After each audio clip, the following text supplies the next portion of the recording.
আমি গাছ, এই যে দেখতে পাচ্ছেন প্লান্টেশনদের পোস্টার, সেটা পেরেক দিয়ে আমার গায়ে লাগানো হয়েছে। যাই হোক, সহ্য করলাম।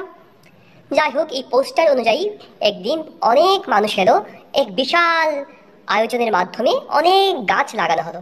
ভাবলাম বেশ ভালোই ভালোই হবে, ছোট ছোট গাছগুলির বেড়ে ওঠা আমি দেখব। একদিন ওরা বড় হবে আর সবাই মিলে গান গাইবো।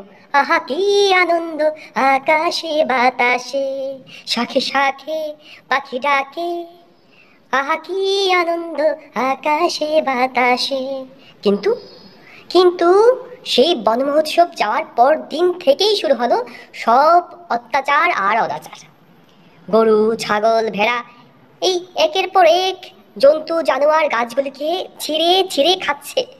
রোদ বৃষ্টিতে সব গাছ নষ্ট হয়ে যাচ্ছে। মাতৃস্নেহ পিতৃস্নেহ সবই আছে, কিন্তু তাদেরকে বাঁচিয়ে তোলার মতো আমার কাছে ক্ষমতা নেই। সব দেখছি একের পর এক গাছ সব শেষ হয়ে গেছে। আর আমার নিচে বসে প্রেমিক প্রেমিকা প্রেম করছে, ছোট থেকে বড় মানুষ বিড়ি সিগারেটে সেই সুখ টান দিচ্ছে। তবু আমার চারিপাশে সেই ছোট ছোট গাছগুলিকে বাঁচিয়ে তোলার মতো কারো কোনো উদ্যোগ নেই।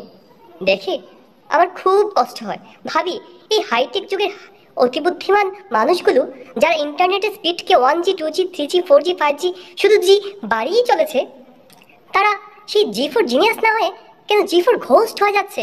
হায় রে মানব সমাজ, তোরা কবে বুঝবি?